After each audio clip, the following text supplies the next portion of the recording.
Olá pessoal, estamos aqui na disciplina Filosofia do Direito.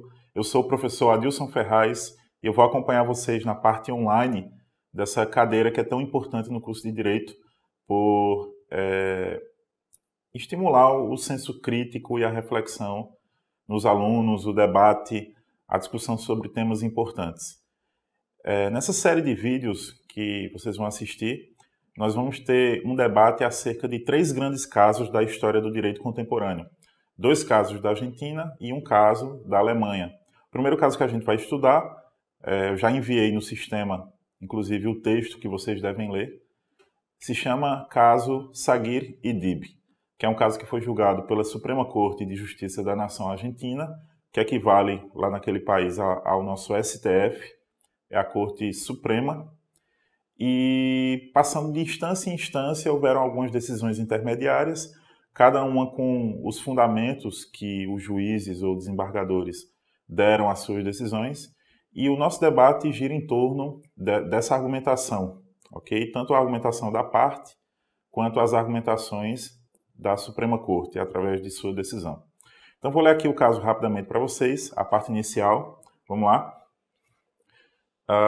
Inicialmente, esse é o parecer do Procurador-Geral da República. Nós também temos essa figura aqui no Brasil, que é uma figura muito importante porque dá a sua opinião jurídica acerca dos casos mais emblemáticos.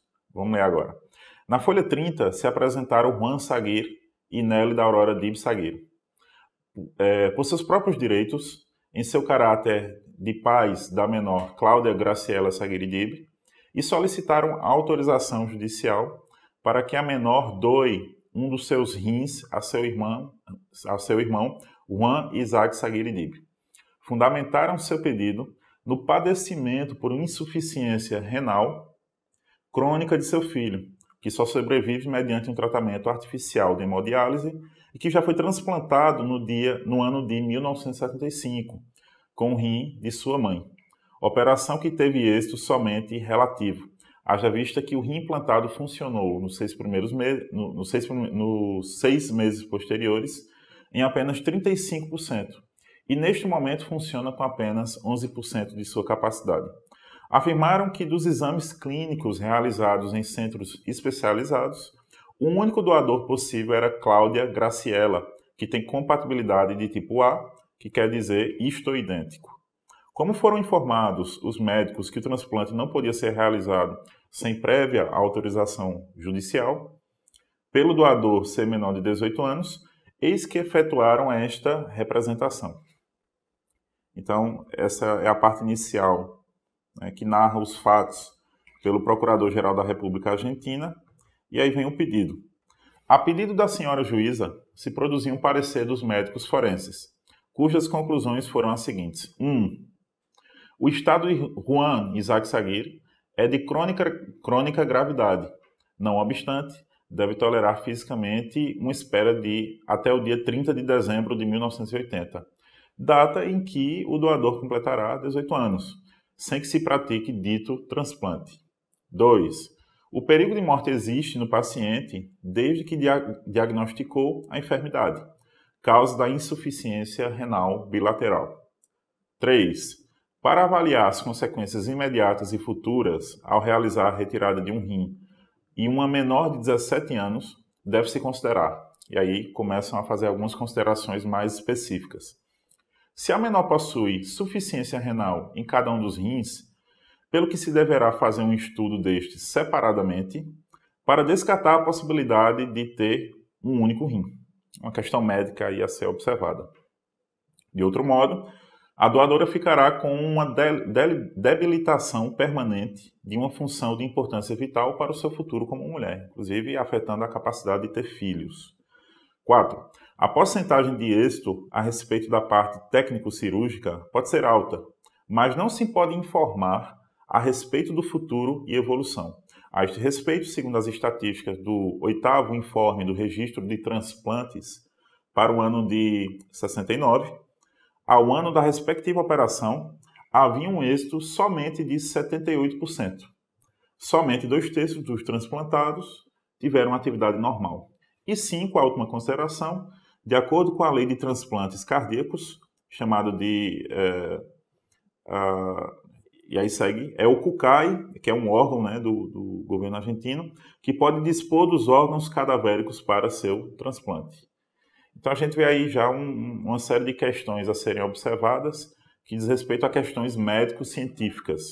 Então essa parte é muito importante para a construção da argumentação que vocês vão realizar.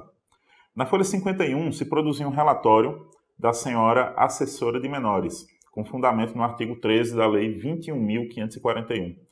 Por considerar que, no caso concreto, a menor não estaria em capacidade para avaliar as gravíssimas consequências da retirada de um órgão tão vital como um rim, nem tampouco seus genitores, transtornados pelo sofrimento de seu outro filho, e com base nas conclusões do perito médico, aconselhou a negar a autorização solicitada. Agora o caso parece ficar muito mais dramático.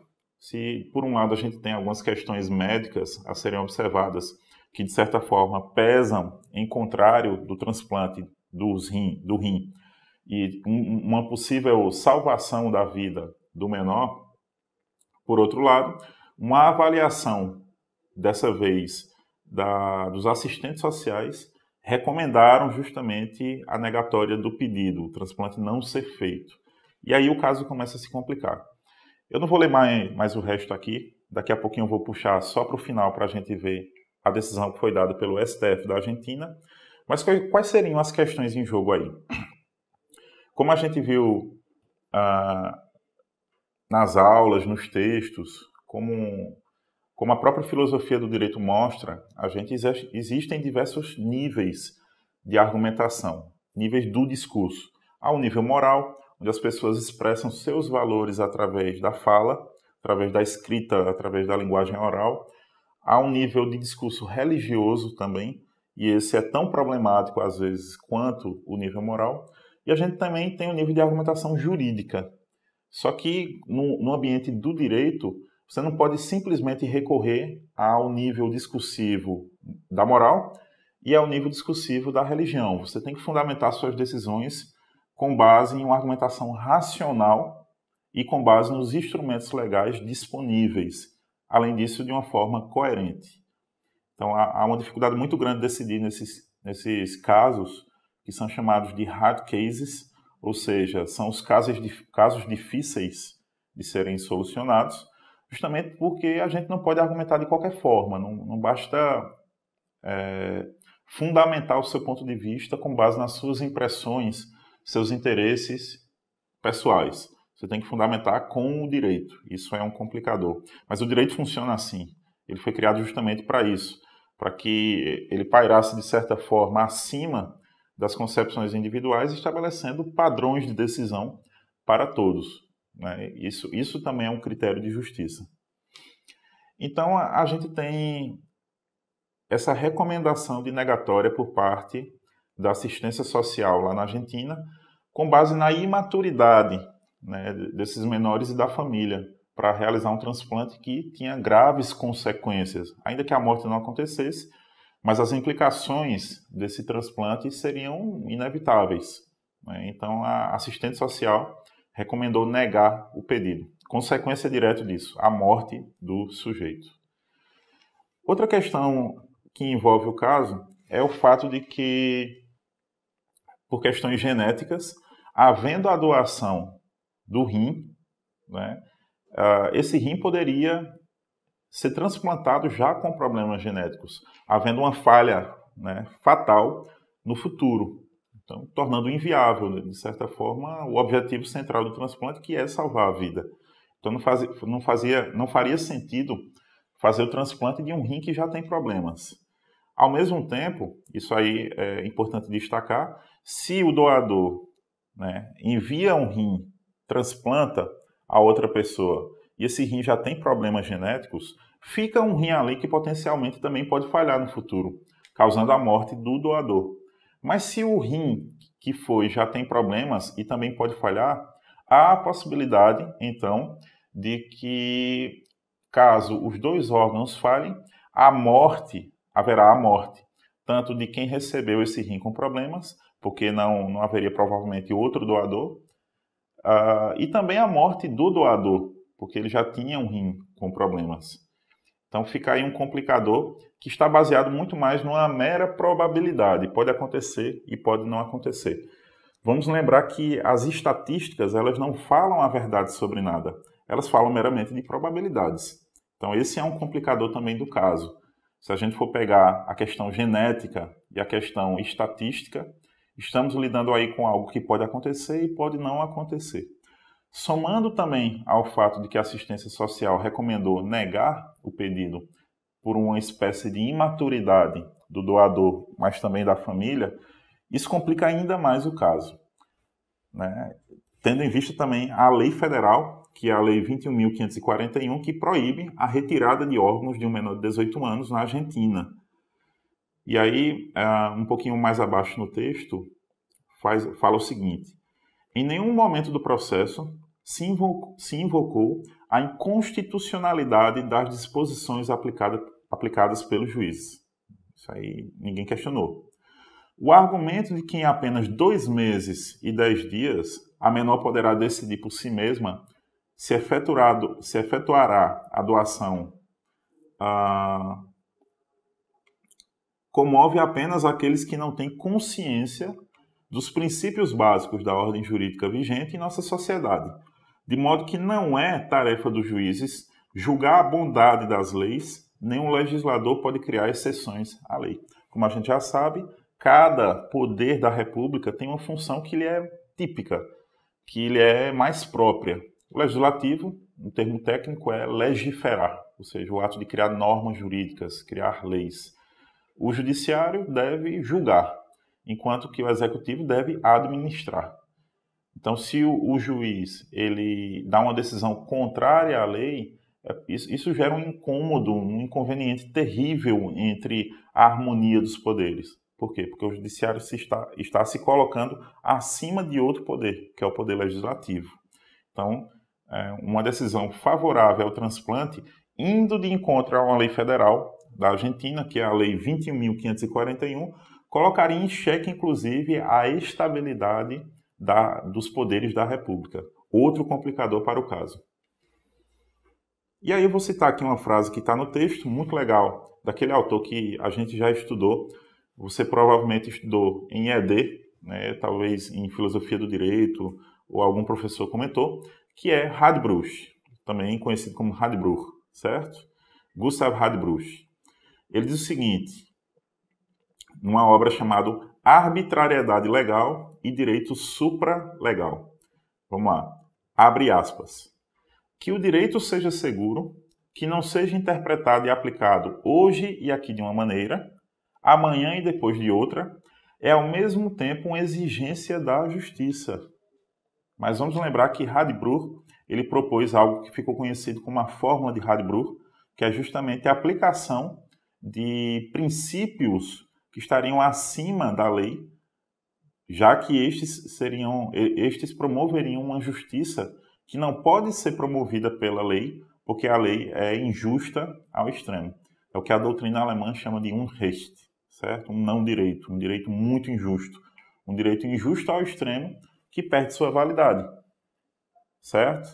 Então, se Radbruch, o próprio Radbruch está dizendo que não dá para aplicar o direito aqui de uma forma e aplicar o direito de outra forma, como é que a gente aplica a fórmula de Radbruch nesse caso? Porque é justamente isso que vai acontecer. Para alguns é proibida, segundo a lei federal, a doação de órgãos. Só para esse caso abre-se uma exceção. Por quê? Porque disse que está sendo feita a justiça para o caso. Então, outro complicador aí. Vamos agora para a decisão da Suprema Corte da Argentina. Vamos lá, alguns considerandos que eu recortei da decisão, traduzido em espanhol, para a gente poder analisar. Considerando 6. A partir das circunstâncias fáticas, corresponde abordar a interpretação da norma específica com o fim de conjugá-la com o todo orgânico do ordenamento jurídico. Por isso que a gente chama de sistema. Vejam, um sistema é um todo orgânico.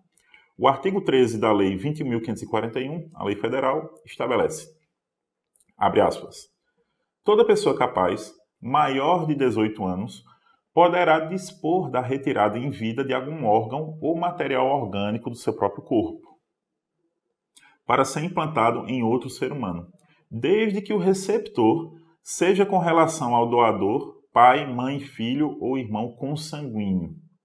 E aí, essa pessoa tem que ser capaz, que é algo que vocês vão começar a estudar aí, a ideia de capacidade jurídica lá no direito civil, não vou abordar esse tema aqui, e tem que ser maior de 18 anos. É justamente esse o entrave, né, principal a esse transplante. E aí o texto continua. À doadora faltam 2 meses apenas para cumprir a idade requerida por lei. O problema consiste em optar por uma interpretação meramente teórica, literal e rígida da lei, que não se interesse pelo aspecto axiológico. O que é axiologia? Axiologia é a teoria dos valores. O que é o aspecto axiológico? É o aspecto valorativo de seus resultados práticos. Ou por uma interpretação que contemple as particularidades do caso, a ordem jurídica em sua harmônica totalidade, os fins que persegue, os princípios fundamentais do direito e os resultados concretos juridicamente relevantes. Então, a gente pode ver aqui, nesse considerando, está havendo uma espécie de introdução à decisão que vai ser dada daqui a pouquinho no texto. Passamos agora a outro considerando 7. Que as excepcionais particularidades dessa causa comprometem o tribunal. Veja, eles estão reconhecendo que é muito difícil decidir. Por isso que é o chamado hard case, um caso difícil. Não é um simple case, é um hard case. Comprometem o tribunal em sua missão de velar pela vigência real e efetiva dos princípios constitucionais, ao ponderar cuidadosamente aquelas circunstâncias, a fim de evitar que a aplicação mecânica e indiscriminada da norma conduza a tornar vulneráveis os direitos fundamentais da pessoa, o que corresponde à salvaguarda do valor justiça nos conflitos concretos que se planteiam no seio da sociedade. Então, li aí um trecho inicial do considerando 7. Vamos continuar.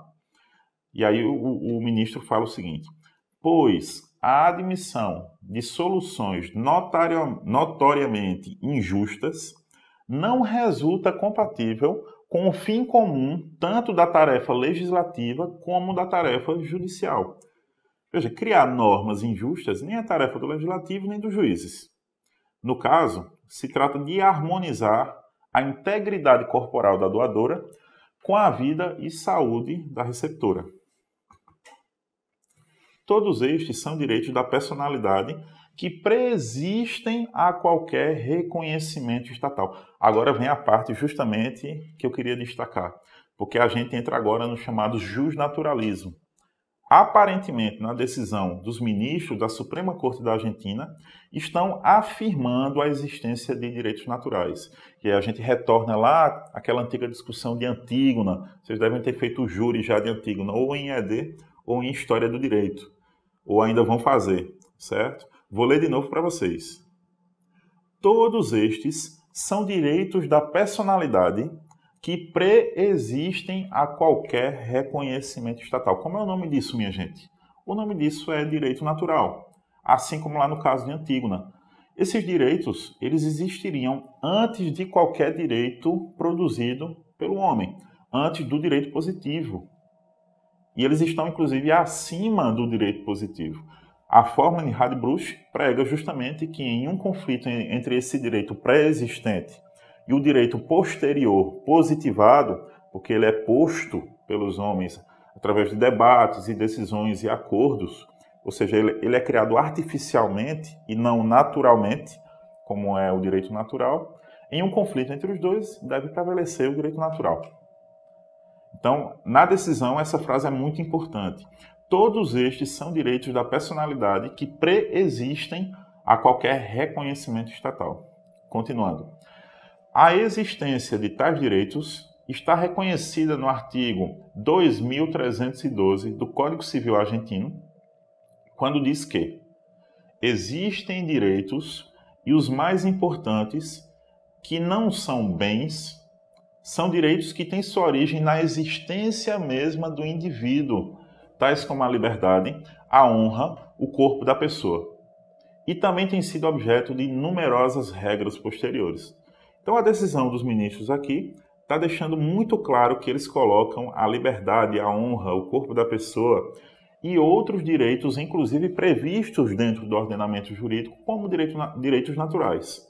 Por isso, havendo se pronunciado o Procurador-Geral da República, deixa sem efeito a decisão apelada e, atento à urgência do caso, se autoriza, olha aí a autorização, a menor Cláudia Graciela Saguiridipe para que pratique a retirada de um dos seus rins para ser implantado em seu irmão Juan Isaac Saguiridipe, nas condições estabelecidas no Considerando 10.